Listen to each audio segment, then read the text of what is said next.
Let me hit go. There we go. I didn't wear Awesome. my hat. Your hat game is better than I'm whatever sorry, this bro. is. You know. What is that? That bear? What is the bear? Yeah. I don't know. It's just a beer.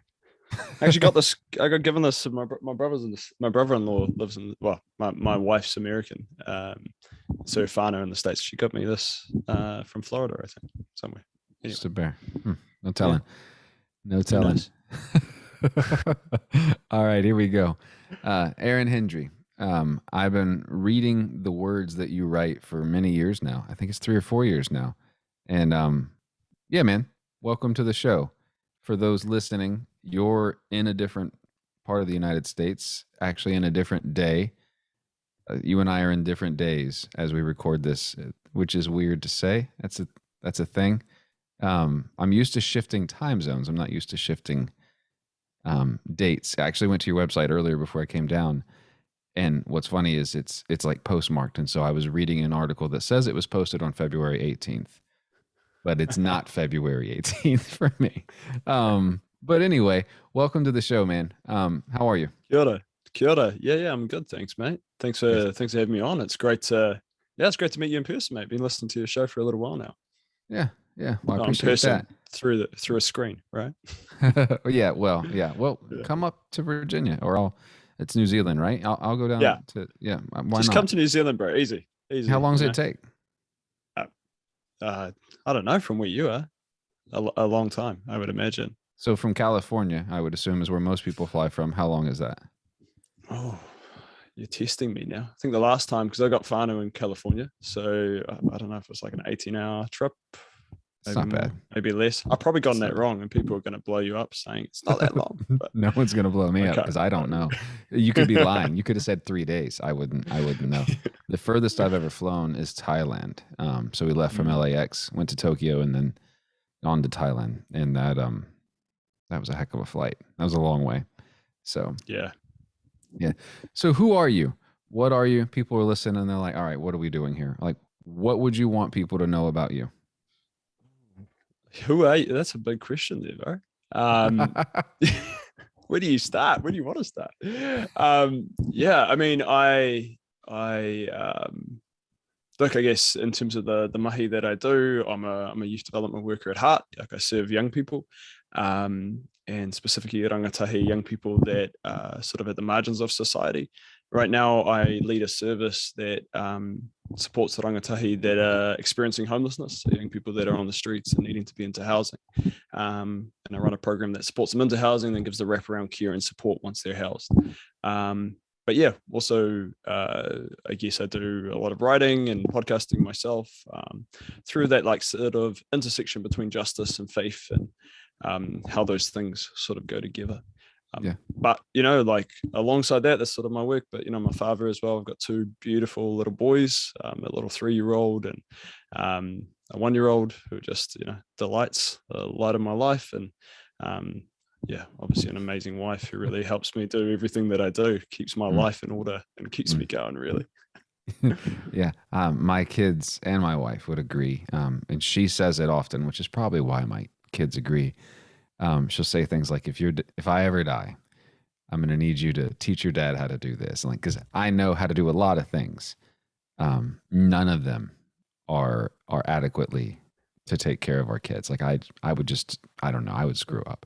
Um, I feel like, have you seen the YouTube video of like a dad and he has um, his girl's hair in like the little vacuum, and then he slides a scrunchie up on it. He's like, "There we go, ponytail, it's done." That would be me. So you said at the beginning to ask you if you said a word that I was like, I don't know what that word means. So you said Mm. tahi. What is that? Oh, I said rangatahi. Something Um, like that. I don't know yeah. actually. No. So Yeah. What is that? that's young people. Okay. Yeah. And that is So what language? that is the Te Reo Māori word. So the Māori people are the indigenous people, the tangata whenua, the people of the land of Aotearoa, New Zealand. And so, yeah, it is pretty common that we use sort of different words within our culture Mm, as well. yeah. Um, That's That's excellent. Yeah, That's excellent. myself, I guess, just grounding that, I'm Pakia, which is to be like non-Māori, and also like tangata tiriti, so which is to be the people of the treaty. So I don't know if you know much around Aotearoa and New Zealand history, but we had a treaty signed in the 1800s, and so my ancestors, our place in Aotearoa and our place in New Zealand has come through the signing of that treaty, where we came alongside tangata whenua and said, hey, we're going to be two people working towards, a better New Zealand. Obviously, that didn't really go the way we wanted it to. Some real terrible stuff that happened through that. But, in terms of my role in Aotearoa, I'm a tangata tiriti, a treaty partner.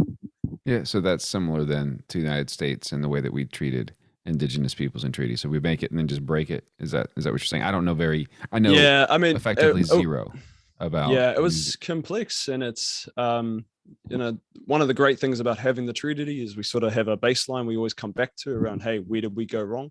But yeah, very very early after the signing of Te Tiriti, there was a lot of abuses and crown abuses where the crown took land, colonized the country, and really it wasn't an equal partnership, as we've seen across the globe, and we're still dealing with all of that today, which I'm sure we'll get into if we start talking a little bit about the work. Yeah, yeah. So you said that you work with homeless youth. So what does that look like for you, or homelessness and youth? Maybe I'm putting words in your mouth.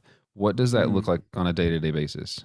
Like how did you Yeah, get into that, and what is that, just for contrast? yeah. I mean, how I got into that is a story in itself. But like we talk about, people experiencing homelessness. So that just to ground that, young people themselves are not inherently homeless. They're experiencing this thing that is going on in their lives, which is messed up. It's wrong, and it doesn't have to be that way. So in my role, like our service supports young people that for whatever reason are experiencing homelessness, and a lot of this goes back to, we started talking about the treaty before. Māori and Aotearoa lost a whole lot of land due to crown abuses, and we're still dealing with the ramifications of that. So the group of people that I serve, the young people that come through my service, 80 to 90% of them are tangata whenua, which is the indigenous people, which is a shocking percentage considering considering the amount of, I guess, the proportion to the population. And so, Yeah. a lot of that we can tie back to the land wars and the land grabs that occurred, in the early 1800s, and I guess what the government had done at that point in time, what the Crown Yeah. did, and what has continued. And so, the work that we do really is around supporting the young people that are in that experience and trying to get them some sort of safe and stable housing. I lead a team of youth workers who provide like wraparound care and support. And we kind of run this program where we have, we work with, prior community housing providers who provide sort of, landlord management. And then my team provide the sort of youth work and support in the day-to-day, figuring out life and learning how to navigate that system of being in a home. And really the key thing that we're doing, our key kaupapa, our I guess grounding principles, what we're trying to, I guess, work towards, is to create a space of healing for our young people, where they can heal from what has occurred, what has happened to them. One of the things when we talk about homelessness, it's often thought that a person is homeless because of something that they've done, that it's their fault, that they are the reason that they're in that situation. Yet, when you take a wider view of what's going on, most of the young people that we serve have been homeless their whole lives. So they were born into an experience of homelessness. I've sat with a young man who's told me, hey, like from day one, I was uplifted from my family's home into the system. I spent his whole life in and out of, residential facilities run by the government, and then released onto the streets. That's a like common experience. Whenever I talk to young people about how long have you experienced homelessness, most of them say like, this has just been my life. And so I guess what we're trying to do is intervene at an earlier stage, because those people that you often see, and I'm sure it's probably similar in the States, those people you see on the street, they're just not a couple of people that made a couple of bad decisions. A lot of them would have been having those experiences at a very young age. We know that, for, at least in Aotearoa, those who have lived rough on the streets for a long period of time first began that experience when they were young. And, there's a whole lot of trauma and harm that comes to a person through that. Yeah. Yeah. No. I have many clients at the bank that I work at that have experienced homelessness or other financial distress that leads right up to the brink of that.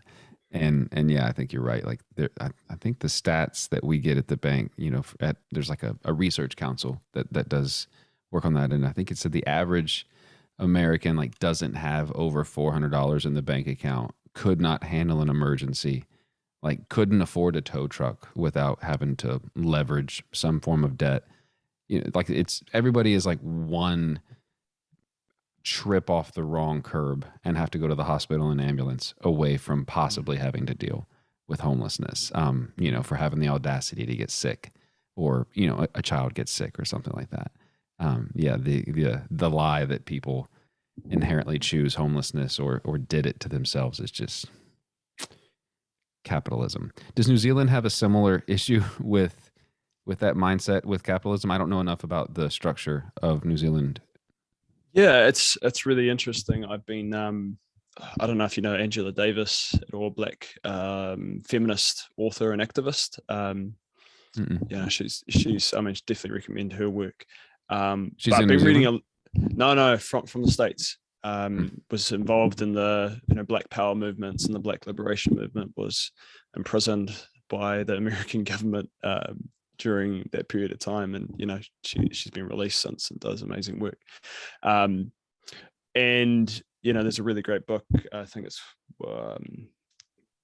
Gender, Race, and Class that she's written, Mm-hmm. which is another sort of, but anyway, I bring it up in that, like, a lot of the narratives I've been reading, sort of her work recently, and a lot of the narratives that you have in the States are very similar to what we experience here. So, there's, and all of those, you mentioned capitalism before, all of those very tied to this neoliberal ideology that really shapes us into commodities as human beings, right? Me and you end up being seen and valued for what we produce. And there's another author that I really appreciate, Bruce Rogers Vaughan, who speaks sort of about the way that neoliberalism has, I guess, co-opted us as human beings in a way that we, once again, the value is really centered in our commodity, what we can produce for a society. But he talks about this thing called the privatization of suffering, in that people suffering, instead of seeing a collective sense of why a person has ended up in a situation they're in, we sort of privatize that person's suffering and put it directly lodge it within the community. And so that, let's take that example of a homeless young person. That young person is experiencing homelessness. They end up being the person who's responsible. You haven't worked hard enough. You haven't, done X, Y, and Z. You haven't gone and found yourself a home. You haven't, there must be some moral deficiency in you that you're in this situation. Now, never mind that young person is dealing with, generational trauma, that their own family were experiencing homelessness and their own family have gone through some really intense and difficult things, that they were removed from their home at a young age, regardless of any choices that they made. The state took responsibility of them, but never cared for them. And they were homeless through that whole experience. And then they were just chucked out of the system onto our streets and without any support or real safety net to care for them. Never mind that actually in New Zealand, if you're 16, 17, you can't get a tenancy. You can't, find a house. I have young people who tell me all the time, man, I just need to work harder to get a house. I'm like, you can't, You're not old actually enough. the system is created. One of the words I use is, I try to move away from this talk around people being marginalized, like marginalized communities. We talk about that a lot, but like what I'd prefer to say is structurally marginalized. We've created a system and a structure which marginalizes people, which puts those people in that situation. And so when we're thinking about this homeless young person, the system that we created, the collective decisions we made about how we govern our society, what we prioritize, what we will actually invest in, and where we put our resources, has led us to a situation where we have children living on our streets, where we have growing inequality and poverty. Those are collective decisions we make, and it's not the fault of those individuals, but we have that narrative that, hey, Yeah. there must be something wrong with you. You must be lazy. Why are you not working so hard? And we don't look back at that bigger picture of actually what is going on in society and how do we get to this point today? Yeah. Yeah. The so how does so let me back up to this because the question won't make any sense if we don't have the little underlying subtext. So at the beginning, what 15, 16 minutes ago, you had said you work kind of at the intersection of justice, faith, and I think that's what you said, the intersection of Mm, justice and faith, or maybe faith and justice. It's yeah, either way. What is faith for you? mm. Yeah, so I class myself as a follower of Jesus. I see huge potential in the Christian faith and the narrative and the story that is embedded in there. Once we rid it from, I guess, the taint of white supremacy and colonization and capitalism, there's a story in there that provides the groundwork for us to resist against what I would name as neoliberal ideology, against the hyper consumerism, individualism of our Western empire that we live in, right?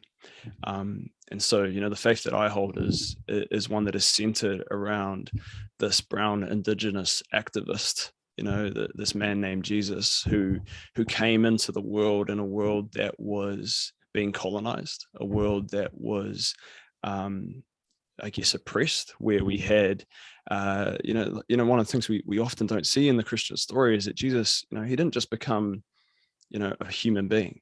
He became one of the most marginalized human beings in that world at that time. He became a baby who was completely weak, who was completely helpless. He became a Jew who was, in that time, in that space, being oppressed and basically a second-class citizen in their own land. And he became one of the poor, one of the outcasts of society, those who had no power, who had nothing. And this is what the divine says. The divine says that I've become one with those who have been marginalized. I've become one with those who are poor, with those who suffer. And that's the story that I really, that gives me strength and hope that actually, hey, the divine has become one with the poor. The divine is on the side of liberation. The divine is on the side of justice, that actually God does pick a side, and we who are called to follow him must choose. Are we with the empire, with power, with capitalism, with wealth, or are we with Christ, who Yeah. stands on the margins and calls us to follow? And for me, that's a real challenge in that, in my context, like I said before, I am Ngāti Pākehā, I am non-Māori. My ancestors represent the empire. My ancestors are responsible for the colonization of this whenua. When I look at the suffering around me, I have a part to play in that. I am, in a way, I have benefited from that, and I continue to do so. And that Jesus calls and says, come follow me. So what does that mean for me, a Pākehā man who has benefited from the suffering of my brothers and sisters, to join Christ? What does it mean to stand in solidarity with them? Mm. One of the stories that really speaks to me, that I really, that pulls me on, is that story about the rich young man that comes to Christ. And we've heard that story before, and it always gets, I guess, watered down to this point where, hey, we're looking at it. I guess often when we hear it, we think about how we can get out of giving up what we have, right? The way I see that story is, Jesus, once again, this man who was part of the marginalized class, who was poor, who was, experiencing oppression and in poverty. He has this young man come up to him and say, hey, how can I follow you? How can I inherit the kingdom of God? God, and Jesus says, hey, sell all you have and come and follow me. Now, one of the things we miss here is that for that man to be, even though he was a Jew, for him to be wealthy within that society meant that he had been benefiting from the exploitative tax system that existed within that society that was basically oppressing Jesus and those who were with him on the margins, the poor. And so Jesus is saying, change sides, join in solidarity with me, give up your status, your wealth, give up your power and your privilege, and join me here with the poor on the margins. And I think that's the core for Pākehā, for white Christians, to say, actually, hey, how do we change our status? How do we join Christ on the margins of society? Yeah. And so I guess that's what I talk about, that intersection of justice and faith, that actually, I believe the gospel is justice. It is about God. It's the good news that the kingdom of God is coming here to earth today. And that when we participate in that, that is the work of justice coming into this world. Yeah. So are you familiar with the practice of Lectio Divina? Is that a thing you're familiar with? Yeah. So that, I have done that practice with that story of the rich young man. And every single time that I do it and I kind of insert myself into the story, I always envision him looking at Matthew and being like, but he doesn't look, I don't know. I'm not as, like, I can't do that. Like, I see what Matthew did. I don't want to do it. I can't do it. I don't want to do it. because I think I see a lot of myself in that of, yeah, I'd like to say I can do that. And sometimes I do well, but it's a different kind of animal. I don't know. Maybe I'm wrong in that. Maybe, I don't know. It just feels right for me. Um, just feels right. The, so you wrote something on Instagram the other day, that I've been saving Oh yeah. specifically for tonight. Yeah. I don't remember when you wrote it because I, I'm too lazy to figure it out because I just took a screenshot. So I write a So lot. it's Yeah. it says if we want to create new worlds, we have to find new words. Mm. What are you creating and what are some of those words? Yeah, I guess what I mean by that is we need to create a language which enables us to live out of it, you know. And so one of the things that if we talk about faith, but not just faith, just life in general, that the language that we have can either restrict us or it can open up doors into a new imagination, right? And so, like, what are we trying to achieve? Where are we trying to go? And those questions, I think, are really important. But also, then, what words are we using in order to create that? You know, we talked about faith right now, right? Mm, There's a way to tell the Christian story that ends up just siding with, systems of oppression and power, which actually just continues to marginalize people and continues to uphold the status quo. Or there's a way of talking about it and telling that story that brings freedom and liberation and centers love and centers the voices of those who've been oppressed and harmed. Right. So I guess what we're talking about is how do we use our language and the words um, that we speak to transform our reality, to change our reality, to transcend it. yeah. So a few days ago, the 15th of, I don't know if it's my 15th or your 15th. I think it's all the same 15th eventually. New Zealand banned conversion therapy, correct? Mm. That's a Yeah. thing that happened. It Yep. made the news here as well. Like that's a Oh wow. thing. Yeah, I mean it's a big thing. I Mm. feel like there was another country as well recently that has done that as well. Maybe I'm wrong. But how does that sit with the faith community in New Zealand?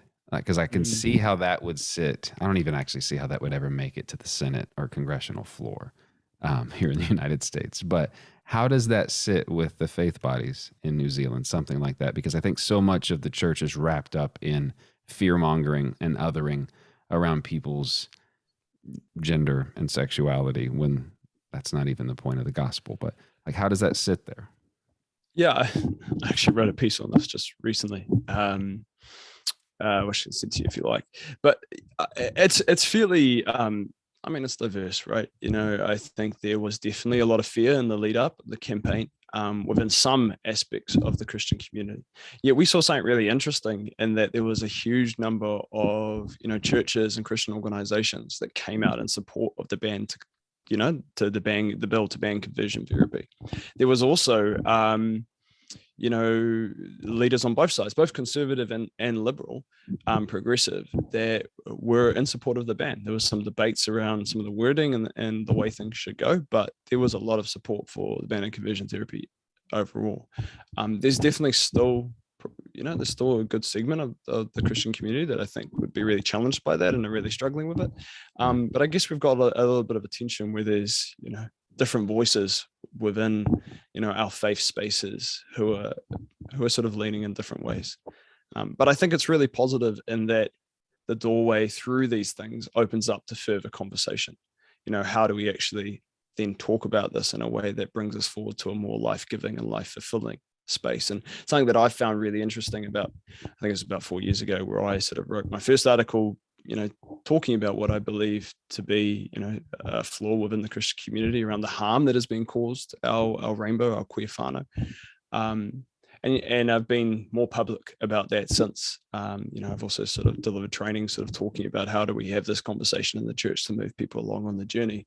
But one of the things I found really interesting is that more and more I am noticing that there is a growing amount of people, and I don't know if it's the same in the States, but there's a growing enough people here in Aotearoa anyway, that are becoming more uncomfortable with the harm that has been caused queer people, and the Mm. understanding that something within our theology is not quite right.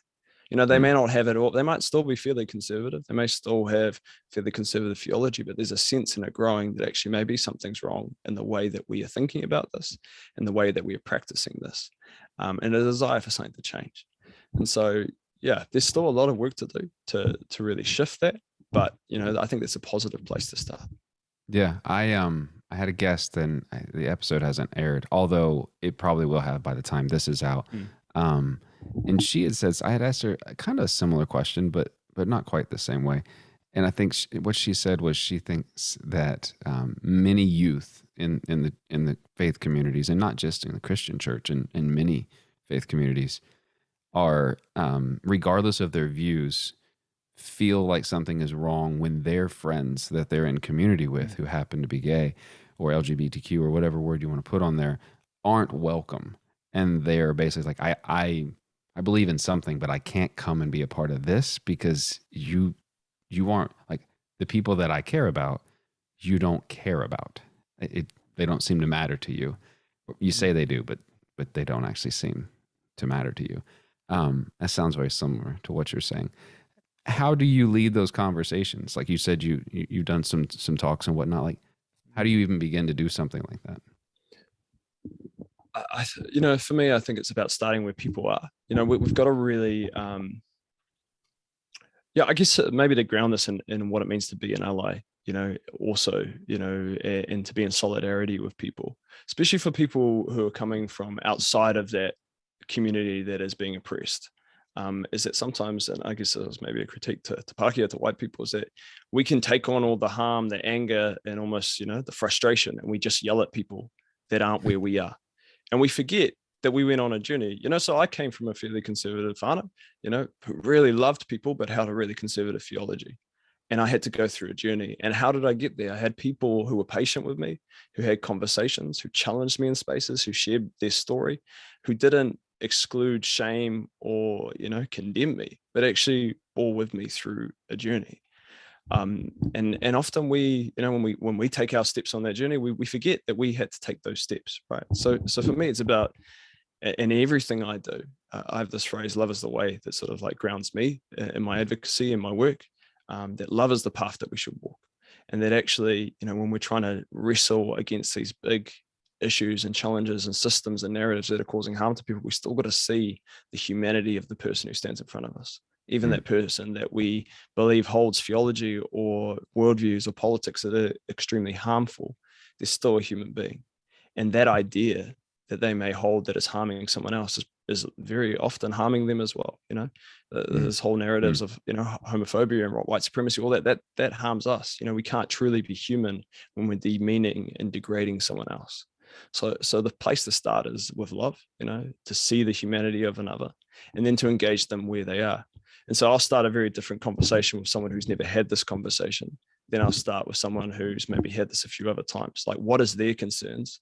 What are the things, the narratives that they're bringing up, and addressing those narratives, and then talking them through, exploring the logic of them, drawing on our collective values, and trying to engage a conversation rather than just throwing stones, if that makes sense. Yeah, we can't truly be human if what we're doing is not loving other people. I like that. That's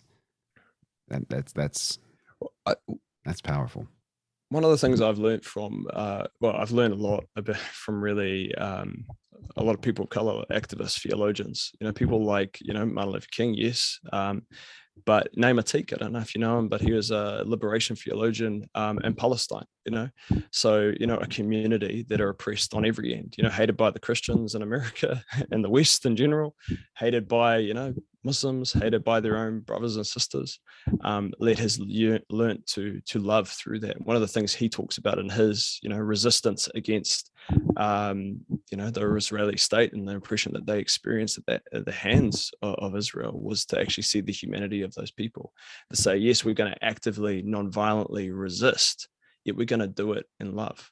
We are not going to hate these people because we actually recognize that they need to be liberated from this hatred that they have of us. That, hey, we may be physically oppressed, but they are spiritually, mentally oppressed as well.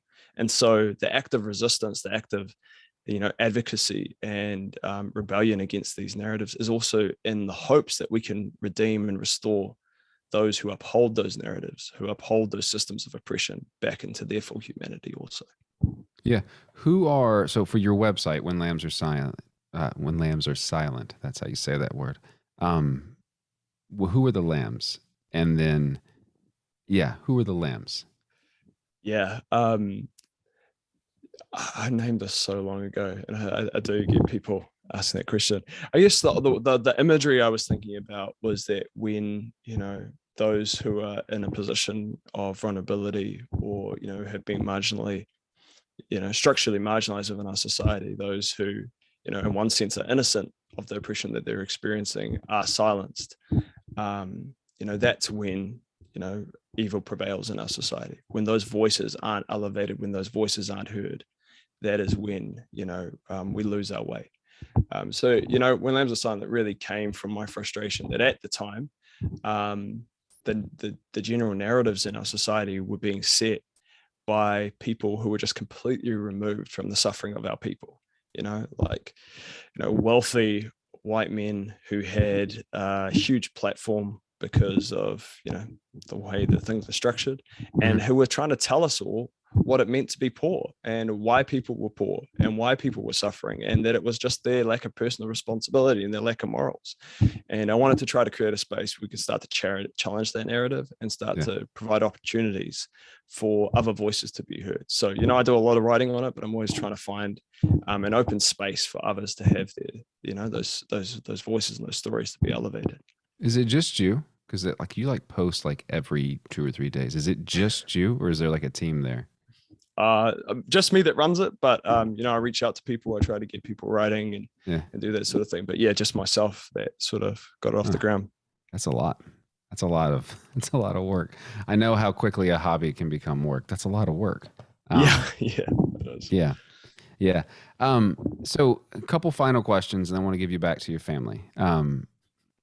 What are one or two things that you feel like need to be focused on and allowed to be discussed in faith communities? And if not, there's not really a point of having them. That's a big question. I mean, we could go a lot of ways with that. Look, and I know that there's still people will be in different spaces. I don't know where you sit with this, bro, but like one of the things that I think we really need to be examining is the way that, I believe that faith has very much been co-opted by a neoliberal ideology, right?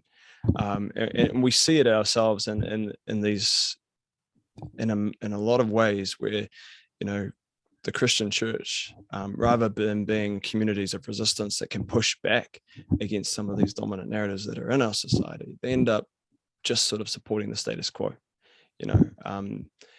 You talked about sort of that individuality, that individual responsibility that, I mean, even yourself mentioned that you feel like, what can I do? Even that is a neoliberal idea, this idea of individuals needing to get involved and make change, where actually faith, with the Christian faith, is about a community. It's about a people. And I think the story of Christianity, once again, has this opportunity to offer resistance, and that, the idea of the church is to be this alternative community in the heart of the empire. So what that conversation I think we need to be asking ourselves is, what does it mean to be this alternative community? What does it mean to be a community that lives as if the divine dream were reality today? How do we restructure our communities so that we can realize that dream? And in my vision of the divine dream, when I look at the way that Christ lived and walked and taught, is that it's a world where poverty doesn't exist, where homelessness isn't a thing, where we actually care for people and planet, and we put that at the center of what we do. It's not just about going to church and having an individualized sermon, individualized message, and then going back and trying to individually apply it to ourselves and to our communities, and go to work and then come back. It's about, how do we form communities of resistance? How do we form communities centered on love for people and planet that actually bring healing and restoration and hope? That's a big question and a big conversation, but I think it's the thing we need to start wrestling with. Yeah. I like big questions, and I wanted to find a neoliberalism for those. And you can correct me if I'm wrong in this. It's been a long time since I was at school and studied that, and it is not what I do now. So neoliberalism is like a reduction in government spending and like deregulation, right? Like free market capitalism, deregulate everything. The free market will figure it out. Like trickle down economics, that kind of stuff. But what's funny is, and if my definition's right, economies and governments built on neoliberalism apparently do not believe in not spending more on the military and defense spending, just on everything else.